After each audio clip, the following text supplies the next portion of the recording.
Hello everyone, I'm here with my top 10 books of 2025. I know I'm a little late, but better late than never, I guess.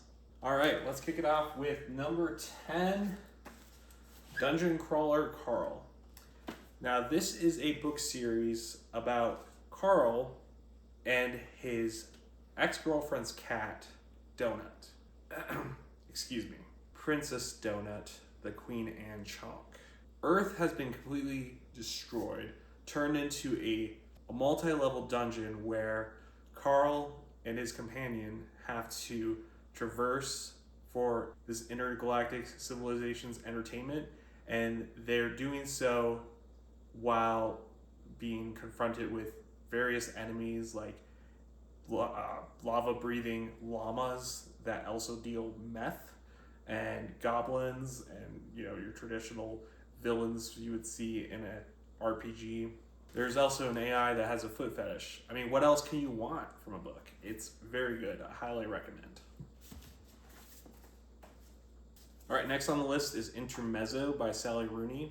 I've learned recently that she's a little bit of a controversial, divisive author. You either love her or you hate her kind of thing. I fall on the side of really liking her. I read Normal People as well as Conversation with Friends, and I enjoyed both those books, but I definitely liked Intermezzo the best.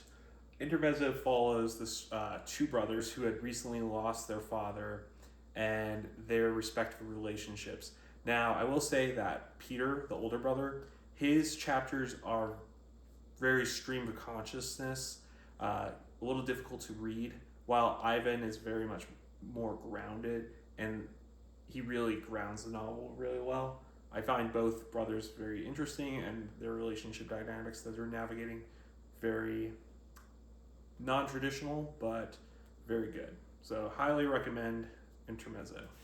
All right, next on the list is The Seven Husbands of Evelyn Hugo by Taylor Jenkins Reid. This follows a journalist who's tasked with writing the tell-all memoir for this famed actress, Evelyn Hugo. And this book traverses Evelyn Hugo's life in Hollywood, as well as her tumultuous relationships and the reason behind them.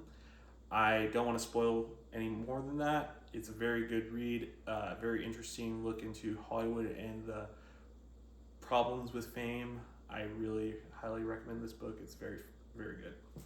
All right, next up is Martyr by Kaveh Akbar. I hope I pronounced that right. This is a book about a guy who is a alcoholic, recovering alcoholic, who becomes obsessed with martyrdom, and in doing so, he comes across a woman who is doing an art exhibit who is terminally ill, and she's just talking with people. And so he becomes fascinated with that and traverses to New York, where he then proceeds to interview her and learn about her life. Very good read. Highly recommend. It will really surprise you. All right, next on my list, I don't have a physical copy. I actually gifted it to my brother for Christmas, but it is Project Hail Mary. I'll just throw it up somewhere up on the screen. Project Hail Mary, I don't want to spoil anything. There are trailers out there for the movie starring Ryan Gosling. If you are averted to spoilers for this book, I would highly recommend not watching the trailers.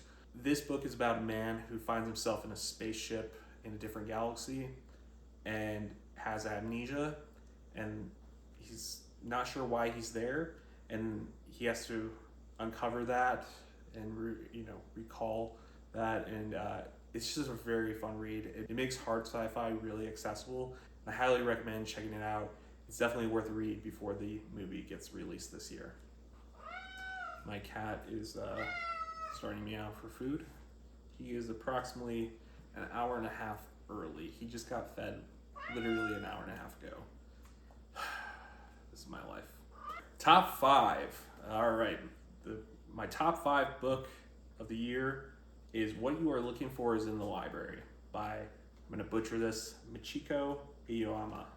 This book is essentially 5 different stories about 5 different characters who are all facing a point of their life where there's just a crisis of faith, of what are their purpose, what is their meaning, and it centers around this community center with this librarian who gives them book recommendations, usually containing some sort of odd book recommendation. What I love about this book is it's about 5 people who find meaning in... What I love about this book is it's about 5 people who find meaning in these recommendations, as well as she makes these little trinkets, felt trinkets, and it's just a really fun read, wholesome, and I'm a sucker for books where people find meaning in their lives. So highly recommend. It's just a very wholesome read. All right, number 4 is The Heart in Winter by Kevin Barry. This is a book I remember hearing about from the comedian Anthony Jeselnik. It's a Western about a man who lives in Montana, and he's a dope addict as well as a poet, and he falls in love with a woman who just married the guy who runs the local mine. She married him because she wanted to escape her old life, and they run away together. And it's just a very, very good, fun read, very adventurous. The last few chapters had me at the edge of my seat, and the last chapter just completely broke my heart. So highly recommend, very good read. All right, number 3 is a book I also don't own a physical copy of. It is The Traveling Cat Chronicles by Hiro Arakawa. I hope I pronounced that right or got her name right. This is a book about a man who is traversing Japan to see old friends in hopes that they might be able to... What I love about this book is that the friends represent a different period of this man's life. And so, for example, the first friend we meet is a elementary school friend who we then go back and see this man's life when he was in elementary school. Then it proceeds to tell the rest of his life story through these friendships. The one thing I will say about this book that might be a turnoff for some people is that it does have cat POV sections. And while I get why that might be a turnoff for some people, I think the cat POV sections are very fun and funny. And I definitely think it's worth a read because this book is just a great coming of age story as well as a very just human story. So I definitely recommend it. All right, my number 2 is Stoner by John Williams. This is one of the more recent books I read. It is a book about a guy who gets sent to college in the early 1900s so that he can study agriculture to help his family farm. Now what happens is that he falls in love with literature and ends up pursuing a scholastic career instead. And what I love about this book is that this book is really about a man and his life and really how unremarkable it is.